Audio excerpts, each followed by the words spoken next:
betrayal. Hello, Quackcasters, or hello, Drunkduckers, anyone who's listening. Hello to all of you. This is Quackcast number 693. So, we're going to be talking about Betrayal today. Betrayal. Which is a horrible, dark thing. It's one of my pet peeves. I don't like betrayal in things. And we'll talk about that. But first, theme music.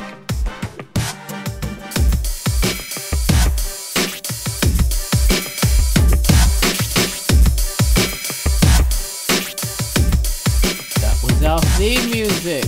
I'm so sorry, Tarts and Banes, I betrayed you. Yeah, how could you? How could you? How could you do that to us? Oh, I know I should be flayed alive for that act of undercutting of my valued partners.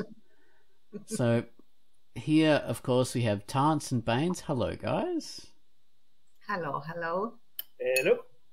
Hello. There you are. Your welcome has been delivered. So, yeah, we're all going to be talking about Betrayal together, but first we have to bring up the featured comic. And the featured comic this week was Scourge of 9 Point. So I'm going to talk about that now. Hello, I'm Ozonation, and my feature for the week was Scourge of 9 Point. In the animal kingdom, there are many different groups, but the 9 Point Empire, run exclusively by cats, is one of the most powerful. They don't like calicos, though. Our story is about Marble, an orphaned calico who was left for dead as a kitten, and yet against all odds he found his way into a family of raccoons and grew up as one of them. Will he find his way back to the empire of his birth that hates and fears him?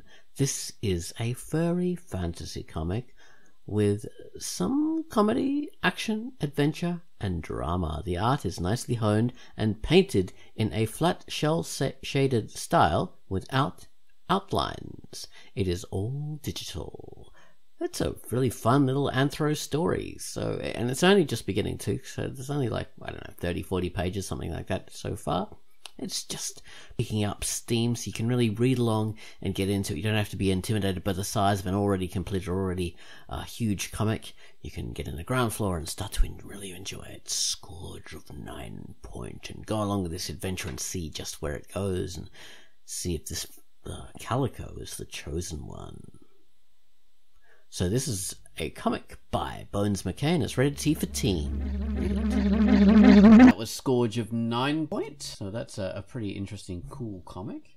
Alright, so after that we're going to introduce the featured music. Gumulus has finally gotten better from his long illness, and he's given us the theme to a comic with an incredibly long title. It's called Oswald the Overman in the Lesser Planes of Hell.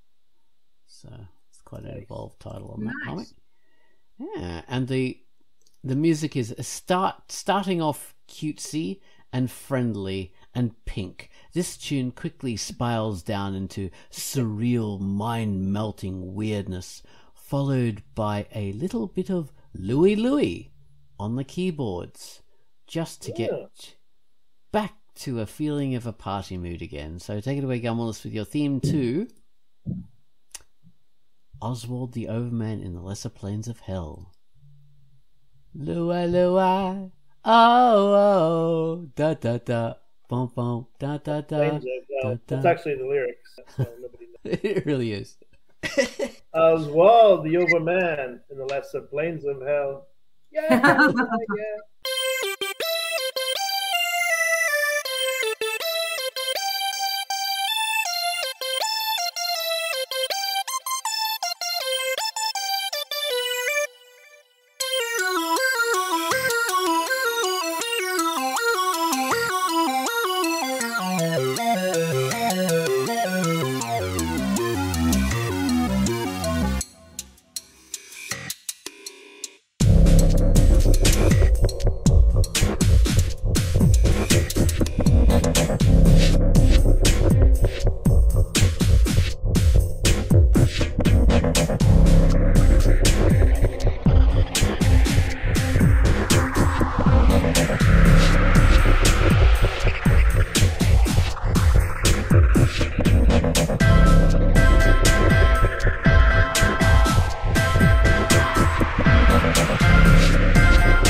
Oh, the overman in the lesser planes of hell.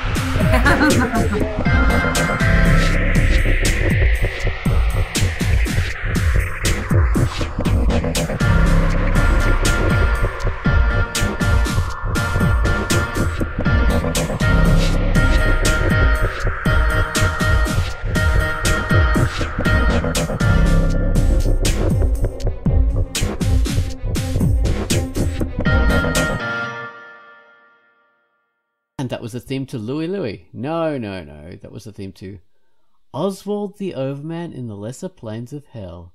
Alright. We're going to be talking about Betrayal. Oh, but yeah, so Oswald the Overman, Lesser Planes of Hell. Before I talk about Betrayal, I have to mention that it's a comic by Oswald the Overman, and it's rated T for teen. So there we go. Okay, so Betrayal. I hate it in media. I'm fine with betraying people in real life. That's all right. I'll stab them in the back. That's Oh, sure. like yeah. I'll 2-time women. I'll 3-time them. That's okay. Like I have 16 girlfriends all going at once. I mean, Famous for. oh god. Go ahead. No, doesn't that sound exhausting though? I mean, imagine having to juggle and pretend and remember what you have to do to keep all of that going. Like that sounds exhausting. Yeah, it does. Sure. It really does. You'd have to have a bit of a split brain, you know, one of these like cognitive dissonance going. What's the thing? Compartmentalizing everything and not crossing over the worlds, and it would just be so tiring. Like, yeah, you're going to give yourself stress doing that. Absolutely, and what for? I mean, that only to me that makes sense only as someone that needs to like support their completely demolished self-esteem by convincing themselves that, you know, taking people in is how he or she proves to themselves, proves that they are, you know, cleverer in some way or superior or whatever, and that's the only reason to do that, which is sad. Or if you're you're sleeping with a lot of women, then it'd be more like, you know, you're proving that you're virile or attractive or something. Because I can attract her. I can get all these women anytime, all the time. And but you should be able to do that straight. What do I mean by this? Be upfront about sleeping around and not being faithful to anyone. And if that works for you, all the power to you. But if you play the, oh, you are the only love I have, my dear, you know, that sort of thing, then that's a weak person's game. So yeah, I mean that's I always don't like characters that have that in them. Like say Barney Stinson for the TV series How I Met Your Mother, which was like a long running romantic comedy, and he was a fantastic character in that he was like a cad, and he was always, you know, tricking someone or doing something bizarre, and it was fun to watch. But I didn't like the way he picked up women, in that he would pretend to be something else in order to con them into picking them up. And I think if he's such a ladies' man, if he's so handsome, if he's so like charming, he doesn't need to pretend to be a doctor or a psychiatrist or a nuclear physicist or something like that. And I don't like the idea of fooling someone. That's just awful to me. And it's not only that. Supposedly, okay, you managed to fool someone that you are this, I don't know, NASA top tier scientist. Rocket scientists, yeah. Yeah, making, I don't know, 7 figures a month or whatever, I don't know, you know, you name it. So you managed to convince the person that you are targeting of this. You are not being successful with that person. this persona, this avatar that you have created is the one that is successful with this person. You are a loser. You remain a loser because they don't know your parameters. They have this completely different cognitive construct about who you are in their minds. It's a different person, basically. But exactly. So his goal was always just the sex. So he didn't care about anything else. It was just a sexual conquest. And then he would leave the next day, pretty much. He'd say, "Oh, look, I'm required to be on the space shuttle," or something like that. You know, "Oh my God, I have to fly to Africa to do to cure Ebola." So there was always a really dumb excuse, which, you know, it could be entertaining, but it's also like betraying someone's trust. So it's not as funny as it should be because it's always about betrayal. So and that, I mean, wouldn't that qualify as stealing sex in a sense? You do steal sex. They wouldn't offer it to you otherwise. Yeah, I mean, I didn't consider that far. It just seemed to be like a really horrible union to me. But yeah, I didn't consider that part of it. But yeah, it's whenever someone does that in a TV show, and people do this in real life. This is something that people do. It's just not just fiction. Yeah, unfortunately, and this is back in the day. I was a very young kid at the time, like 15, like teenager, and we had a school for foreign languages, basically English, also a bit of French and stuff. And I remember my mom basically helped a woman out of a marriage that happened that way. Like, she was tricked that she was marrying someone else that pretended to have a different house, a different social status, a different family, a different everything. And when she married him, she was underage. She was like 14 or 15 years old. And he basically tricked her entire family into allowing her to marry. And unfortunately, in Greece, there are very few reasons for annulment, and getting tricked into marriage is something that is very hard to prove. And so she was stuck in this abusive marriage.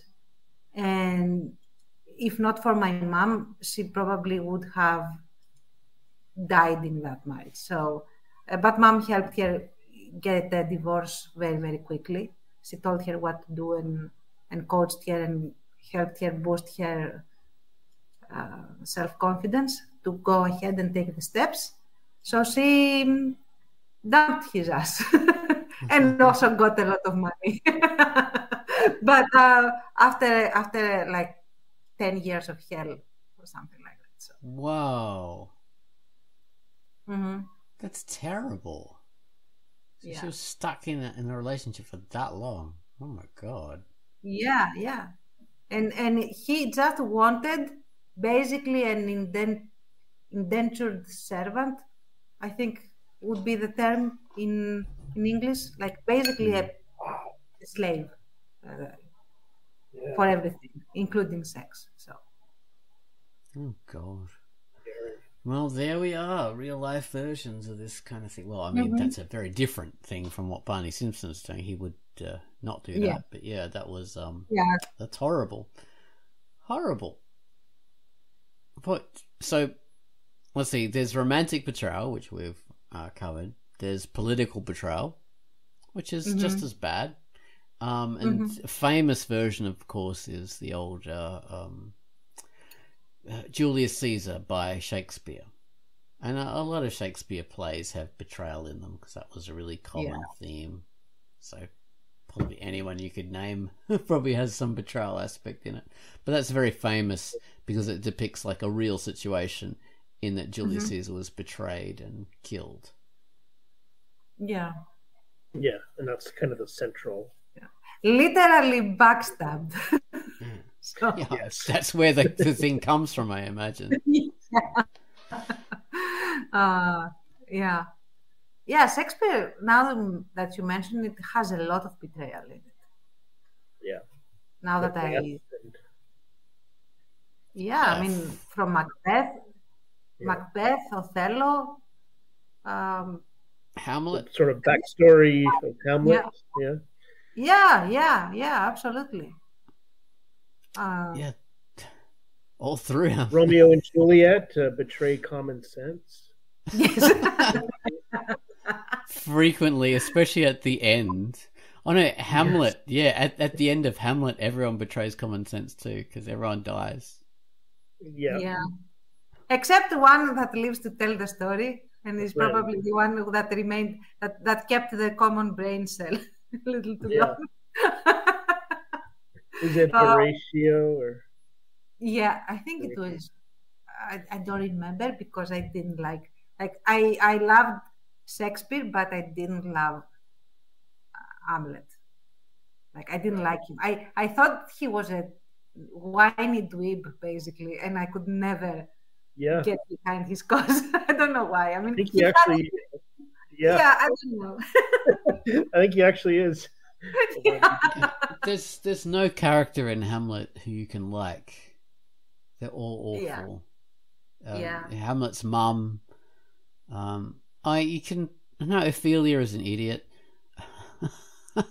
Yeah, but you know what? Ophelia is the one I sympathize the most with because she's basically the youngest in the cast, I think, if I'm not mistaken, and she is the one that is genuinely in love with that little twat. Sorry, but and he betrays her so badly. So yeah, he does. I do total sympathize dick to with her. Absolutely. Yorick is probably the only good one. Yeah, Yorick is fun. He keeps his thoughts to himself. Yeah, but he's known well. Yeah.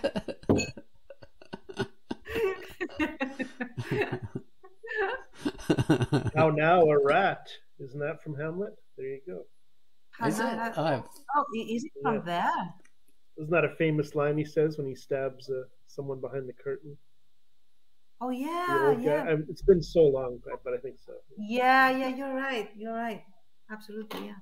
But going to Romeo and Juliet, although they are not the brightest crayons in the box, okay, they do not betray each other. They go through with everything they promise that they are going to do. So they are idiots, but they are not traitors. Maybe a little bit of betrayal is a good thing, if betrayal was required. I don't know. I mean, I respect them for that because for whatever reason, they promised something and they stuck to it. So yeah. Maybe they should have been a little more sensical in the sense that you don't need to die. You can just elope and, flip off both your families and just leave. There are other city-states to go to. But beyond that, they have the benefit of being basically very young kids as well and inexperienced. So. Oh God, yeah. I mean, in that situation, how it ends with Ophelia pretending to commit suicide. Then, what's his name? Romeo thinks she's committed suicide, so he actually commits suicide, and then she commits suicide because he commits suicide. It's so stupid. Yeah. And though you know what, the whole bad luck thing. Like he goes through all this and he believes that she is dead, and the priest takes his sweet freaking time to go warn him. He has all this time in the world to kill the lover, the shooter that wanted to marry her, to marry Juliet, and who is the poor guy is genuinely grieved that she's dead.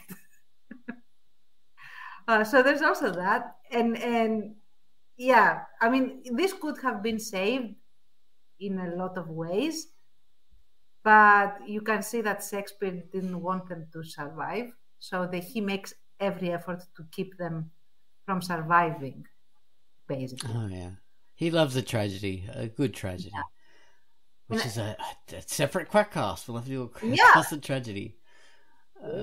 Yeah. And I think the theme is, I mean, everyone says, especially in Romeo and Juliet, and this is an aside, but I really do want to make a little note of that this is a story about true love.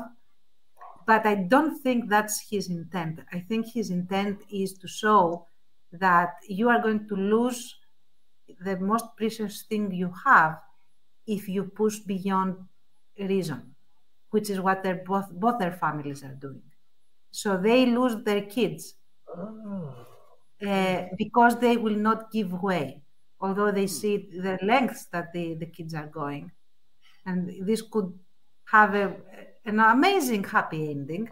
And the only reason it doesn't is because they are so entrenched in this hatred that they have, and they go beyond. And this is basically a lesson that the families learn. It's not about the kids as much. I think that's the B plot.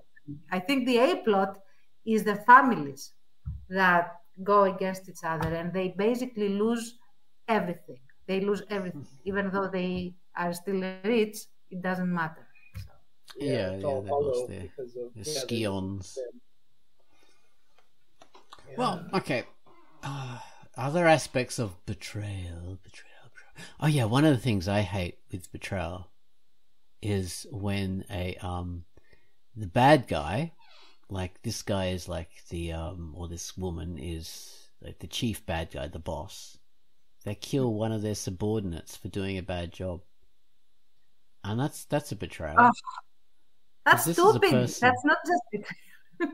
Yeah, it's a person who works for them and who is, who trusts them enough that they would come back and deliver this bad news because, I failed, but you're still my boss and you have to know, and you have to, be able to try and salvage this situation, and the boss just kills them.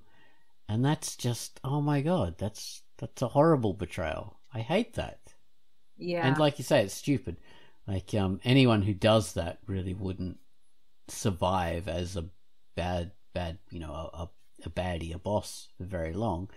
But this is a common thing in media. Like, I don't know if that happens in reality very often. Probably not. But in fiction, that's just par for the course. Yeah. I think it's a shorthand to show like they are so bad that they cannot tolerate anyone that frustrates them, even if they are the messenger and it's not their fault.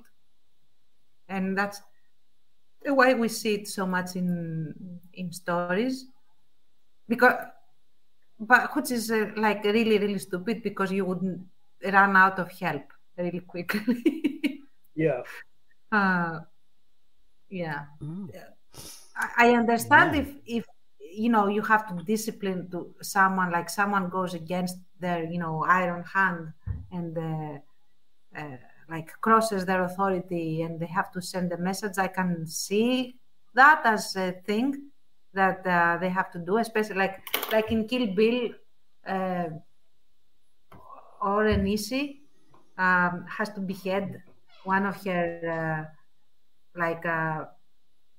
regional mob heads, Yakuza heads, because he basically questions whether she is tough enough to be the head of the entire Yakuza or whatever it is that she is head of. So he beheads him, and I can understand why she did that, but not for a nasty message or something like that. So. Yeah. It's okay. I read of a situation where you could sort of say this happened in real life, or was meant to.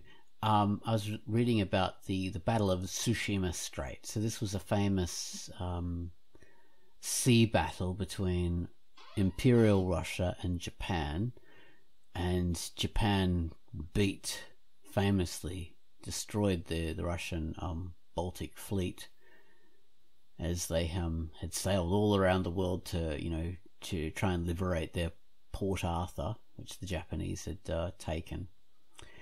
And so this was a huge blow to Imperial Russia, and the commanders of this navy were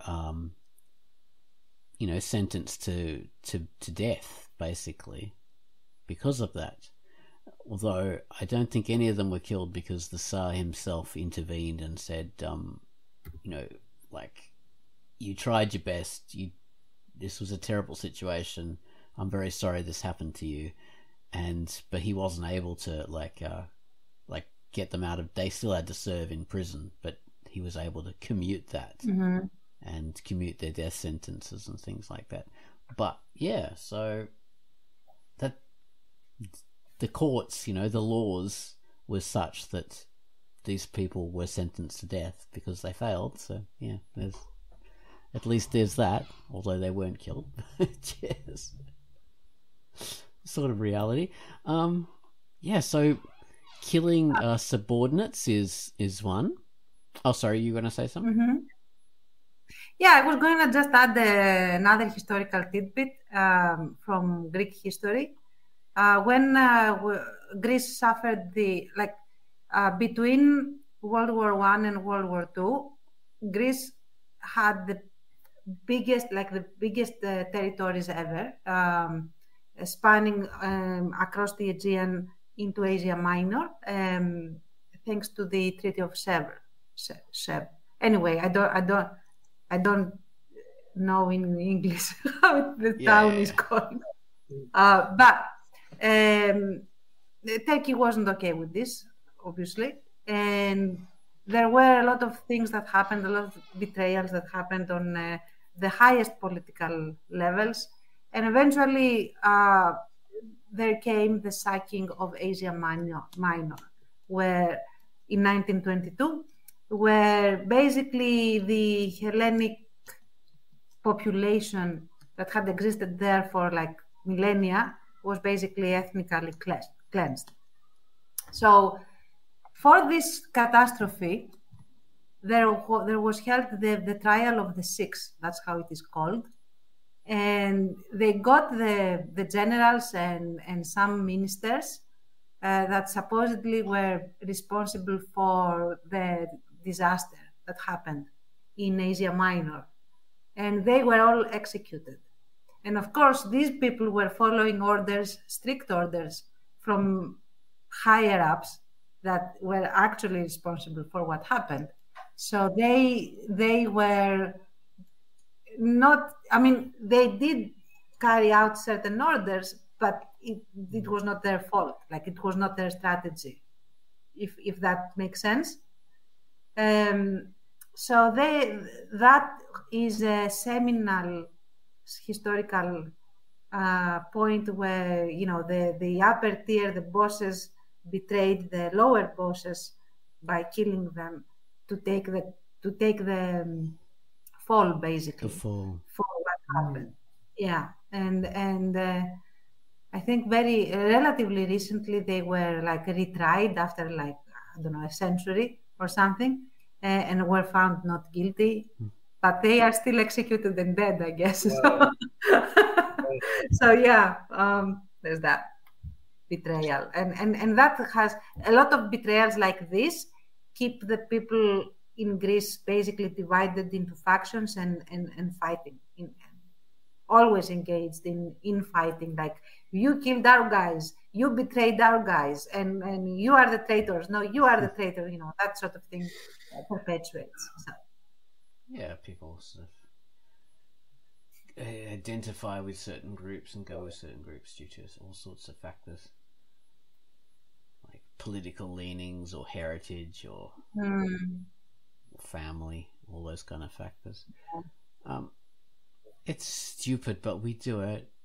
I was thinking again on political betrayals. So this is a very common thing. Political betrayals happen all the time, in reality, in that, okay, so all us guys are going to vote for a particular thing. that's a done deal, and you're all going to vote for me to be the leader of the party. I can rely on your vote. I can rely on you. Yes, sure.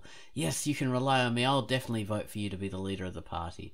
But when it comes down to it, that person doesn't get all those votes. They all vote for someone else, and that's a betrayal, because that person relies on them and has campaigned with them, has offered them all kinds of incentives, and then they betray them and vote for someone else, and that happens every single day.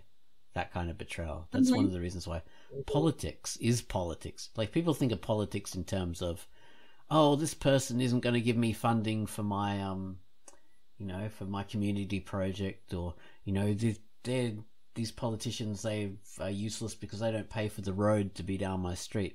But in reality, politics, it is that. But the day-to-day life of a politician, they're struggling against other politicians and trying to get their support for these kind of things. And that's how they manage to get these payments for this road, or, for this funding for a playground or whatever. It's by doing these like backroom deals that people are constantly doing, and they're layered upon layers. So I'll fund your playground thing or your road if you do this for me, and I'll do this for you if you do this for me and you do this for me. And there's levels and levels of betrayal, because people will go, yes, sure, I'll do that, and then they don't do it. And that person, feels betrayed because blah blah blah. But that's day-to-day life of a politician, is to suffer constant betrayal and be betraying people all the time. Yeah, well. I was going to say that is also like a domino of betrayal, because that is a mechanism, assuming that you have the type of politician that intends to do certain things and then cannot do them because the other willing dealing on the second level, once removed, it didn't fell through or whatever, like that sort of thing. But you also have betrayal reversed, in the sense that people vote for a politician because he or she promises X, Y, Z things.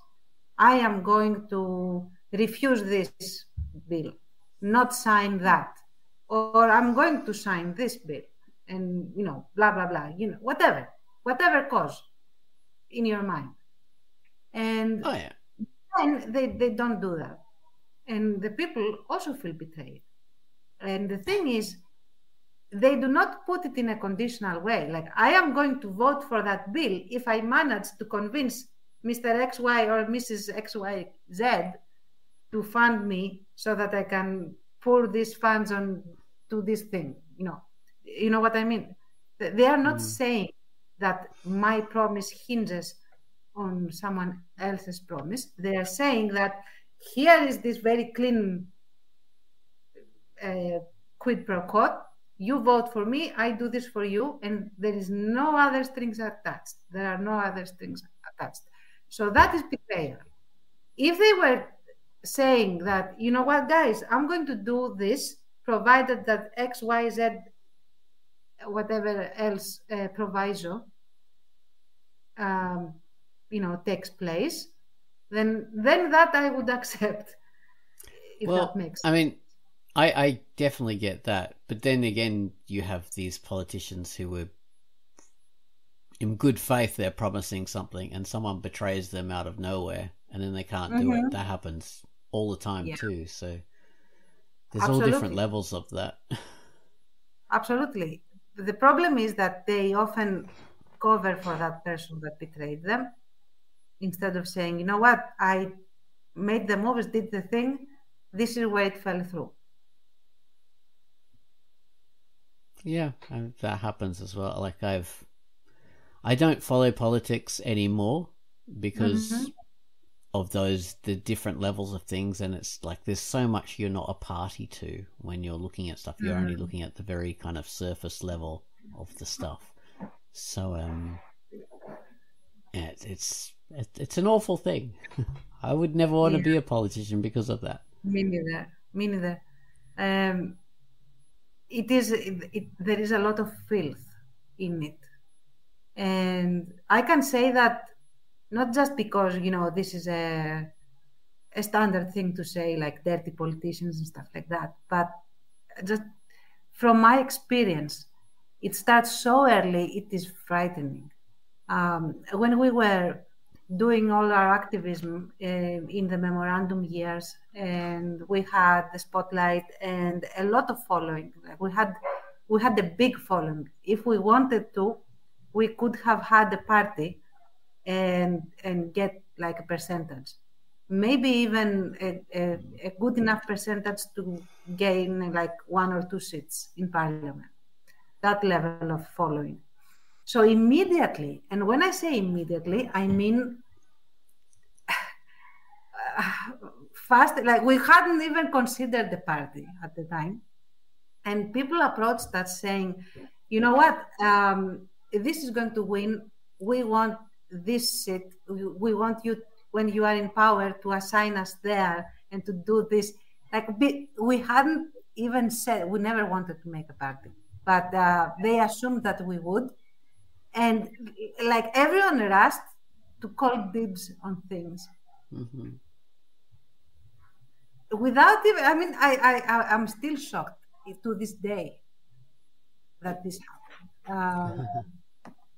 So imagine if we were being told up, like, to our face, do this for me and I will give you, you know, this money to make flyers, or this money to, or we will fund you for this, or whatever. Imagine what happens to those that are already in the business of doing this. So they constantly got the these quid pro quo deals happening, and people wanting to get influence in various ways. So definitely, it is disgusting. Even now, it disgusts me what is happening, and everyone plays to it, and that is even more disgusting to me, especially if like you have a party that says we want to clash with whatever, overturn the system, or take Europe by storm, you know, whatever idiocy they spout. You know that they have already made their deals, and they are just, I don't know. I feel that it is such a multiple levels to politics anyway, because there's politics in everything. So this was from a school board to military officers. You have to be very highly political if you're a higher level military officer, like a a colonel or a general, something like that, higher level. Not so much a major, but even at major level, they have to be very politically active, or else they can't get promoted any higher. Because it's not based on experience or skill; it's based on who's greases the wheels the best way and who moves within the system. Yeah, they may not even be able to keep their position, let alone be promoted if they are not political, unfortunately. Exactly. In various jobs, there's levels of politics, and of course betrayal. Especially if you're high up within a corporation or something like that, there's politics. In Drunkduck, we don't have much politics in Drunkduck at all. Of course we do. Of course we do. We all have protocols and ranks, and You're all betraying each other all the time, stabbing each other in the back. Of course. Like, oh my God, people might believe that.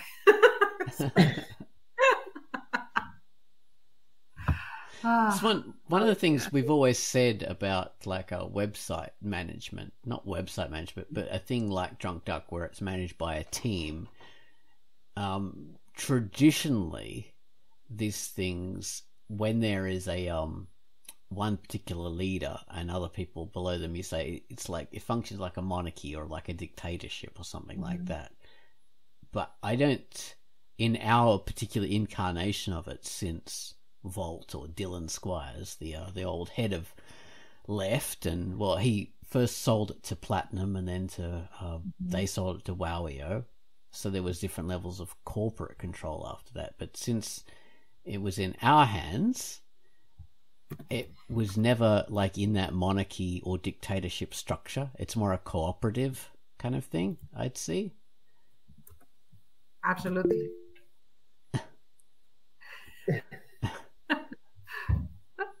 They really did. They really did. No, yeah, so it with us we don't have like politics isn't really a factor, and we don't really have the traditional kind of monarchy structure or dictatorship structure that say Facebook would have had, or like any of those kind of things, because people aren't competing. People are just lending their time because people want to be part of a community.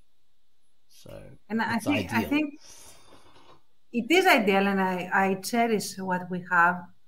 I honestly haven't found it anywhere else, working with other people. I have always felt in other teams that there are power struggles, whether blatant or underhanded or latent or whatever, but there are. Here in our team, this doesn't exist. We all want the duck to be the best it can possibly be, and that's all there is to it. And I don't know, this to me is precious, is priceless, because I don't think I can ever find it anywhere else. And we don't want power over each other either. That's not the goal of being an admin or being having any kind of position within the site. It's not to have power over people. It's just to make sure the site runs. Yeah. To make sure people are happy. Yeah, I am known to power trip, in the forums and say the admin has arrived. Oh. Bow, you worms. And I do think that the reason that we don't have that is that we are interested in, we have a common goal, and we sincerely have that common goal, and so everything is a synergy. So it works. So we don't betray each other, although I'm sure all of us have been betrayed in various ways. Even on Drunkduck, we've been betrayed by people in various situations. Who you have understandings with, or like collaborators or things like that. People, that's just a factor of human nature. Yeah, that's what happens. I don't know. I mean, I will dare to say, and I hope I don't jinx it, that on the duck, I don't think I have ever been betrayed by anyone. Even when a collaboration falls apart, it is more a result of people growing apart, but not in a way that is, how shall I put it? It's like you gain different interests, and you have an understanding that you don't want someone to keep doing something that they are not interested in anymore. So that stops happening, the collaboration. But I don't think that is a betrayal as much. At least I don't think it is a betrayal, period. But that kind of thing isn't. But beyond that, I feel blessed. In the duck, I have not experienced anything. I was thinking to take it away from real situations, which can be a bit dodgy, because I don't want to talk about real ones. That's because you don't, like, even if someone did betray me, I don't want to open wounds or whatever. But okay, but thinking about that, the worst betrayals in fiction are when someone is actually a friend, not pretending to be a friend, but they are a friend of the character, and then they betray them. That must be one of the worst kind of instances. Yeah, that's terrible. That is terrible. And I hate that when it happens. Uh, and if it happens, I need the reason to be so tremendous that although I hate it, I can understand why the betrayal happened. But that is so rare. Usually, if that I have only seen like one or two movies basically where the betrayal, quote unquote, made sense, even though it was not framed as a good thing. That's terrible. Yeah, I mean, of course, the famous Julius Caesar, that's an example of that kind of thing. Mm-hmm. But yeah, there are various examples of friends betraying. Oh, Cain and Abel, classic one there. Although, yeah. They are brothers, though. Oh, Judas. There we go. Judas, classic. But I don't know. The Judas one is not really a good example of betrayal, even though that is a classic, like one of the classic ones, because it was foretold, and he himself been told, "Oh, you're going to betray me. This is going to happen," and then he does it. So that's not really as shocking or as terrible as it should be because it has that level. I think honestly, it's not as shocking, but the fact that he was given a heads up and he still did it. That's, I don't know, that I hope this doesn't happen to anyone and doesn't happen to me, because nobody, I think, is above betrayal. If the circumstances are right, maybe anyone could betray anyone. I hope that never happens, but human nature is what it is. So yeah, I would not put anyone above that. And anyone that says that I would never betray anyone. Yeah, that's what Judas did, basically. Yeah. I won't betray you. Yeah. I won't. Jesus, why would you think that? I will never be able to do that. But yeah, the whole like omniscient nature of Jesus Christ in that story is sort of undercuts it a bit, you know. Like he already knows what's going to happen. Yeah. So Baines. Oh, sorry, go on. No, go on. Yeah, I've just been sitting here tabulating like how many people have I betrayed. There's too many to count. Planning how to betray us. Yeah. Well, you were saying you did when have and how many times. Yeah. You had a love betrayal in Typical Strange. Yeah, I did. Well, I did one of the flirtation game stories that's in a lot of movies and shows. An easy plot. So that's why when I hear that, it's not my favorite to see either. I agree with you. But as a writer who's like trying to crank out stories, I get it. But it's like a sort of quick and easy way to manufacture sort of a heightened drama and heightened emotion and stuff like that. My nicer characters, the ones I mostly focus on, I don't think I would have them do it. Not in that series, anyway. Because you don't want people to hate them. Hopefully. Yeah. Betrayal is definitely done it in Pinky TA. Like that was the end of the first story.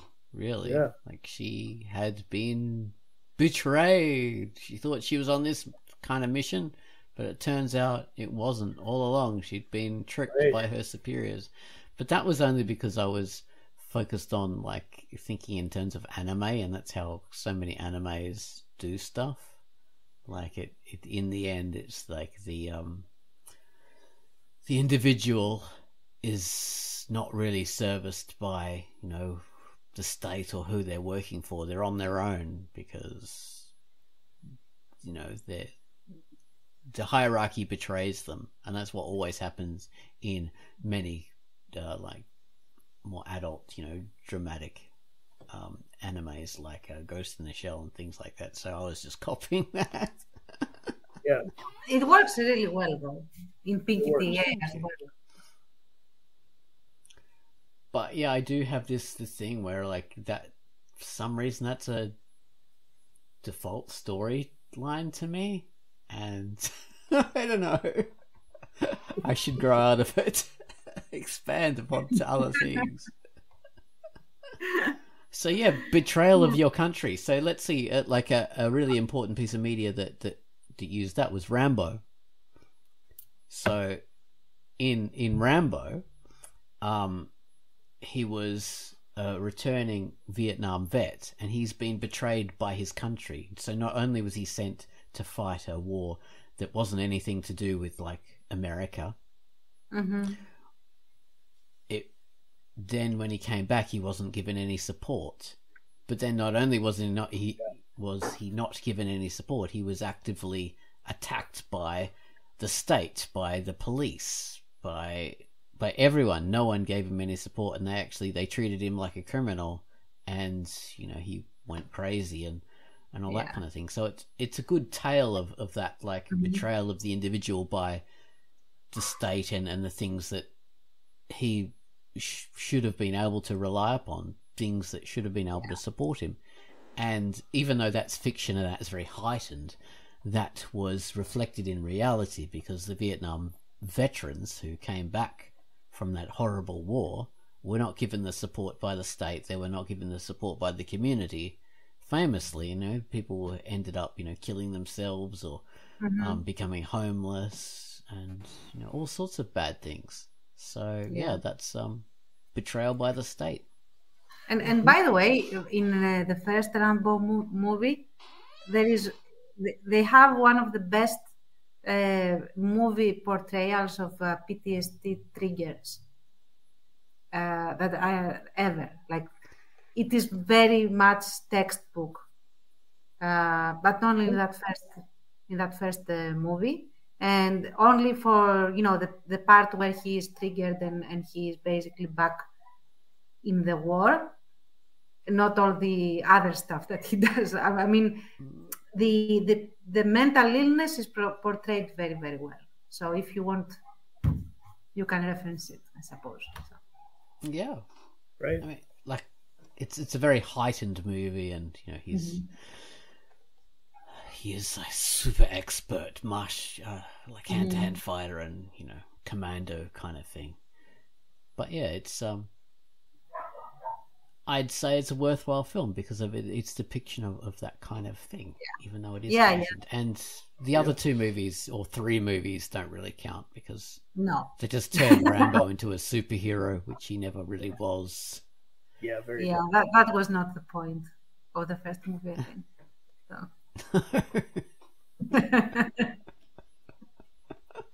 How about the Truman Show? Could that be the ultimate? Oh my God! Yes. Pop movie, modern. Yeah, big one. Yeah. Oh so God, what? Yeah. His whole life is a fake. So everything about him is betrayal. Yeah. Yeah. And everyone betrays him, like his family, his mother, father, or whoever is like portraying his family betrays him. The town betrays. Everyone is a Confederate. Yeah. Oh my God! Imagine going through that kind of thing. That's terrible. Oh, that's terrifying. Yeah, terrible. Yes, that's true. He's at the end. He's basically bereft, isn't he? Because everything he knew was fake. It's all a betrayal. Yeah. That's horrible. In comics, a really good betrayal is I don't even know like the proper context of this or what happened, but there was the time when Captain America said, what was it? Hail Hydra or something. Oh my God. Everyone hated that. I also don't know the context, but it was, even the panel was terrible. Yeah. That's an excellent example of betrayal in comics. Betrayal is the readers, basically. The readers, the fan base. Yeah. Yeah. Let's talk about betrayal of the fan base. Join us for our 2-hour Star Wars episode. Exactly. and also Game of Thrones. Oh yeah. Yeah, what they did to those characters, those poor characters. Oh my god. Yes. I've never watched Game of Thrones and I never will. Yeah, at this point, it's not worth it to watch it. It's beautiful up until like season 5 or 6 at best. So the level of violence is something that I couldn't stomach, honestly.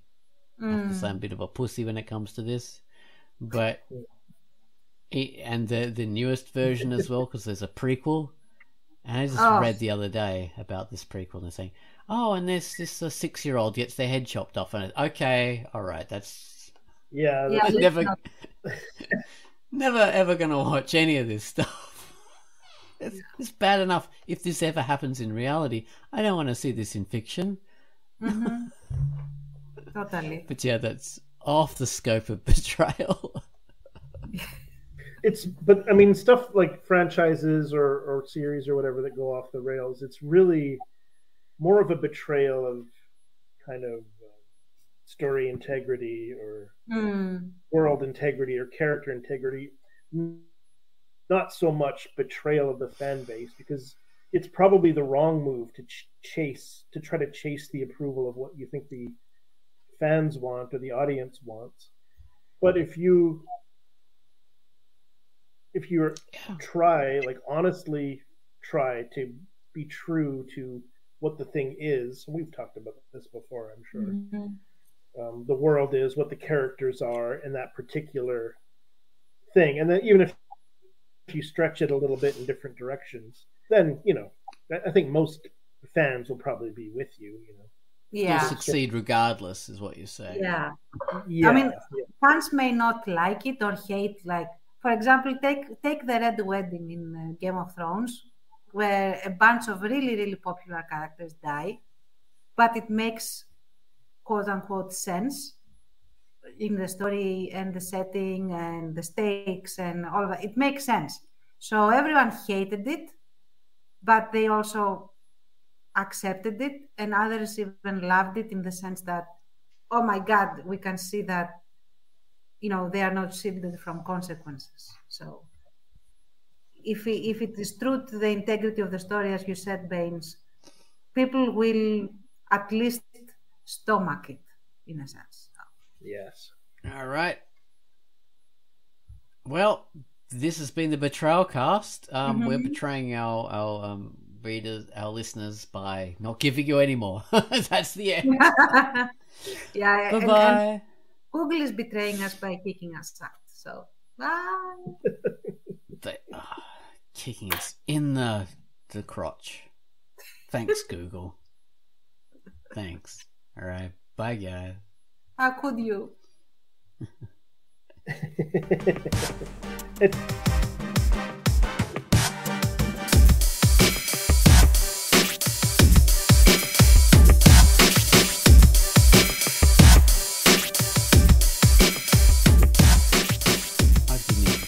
I betrayed you. Oh my God. I was gonna go with that after, like, we went back in, but now you got me. Betrayed.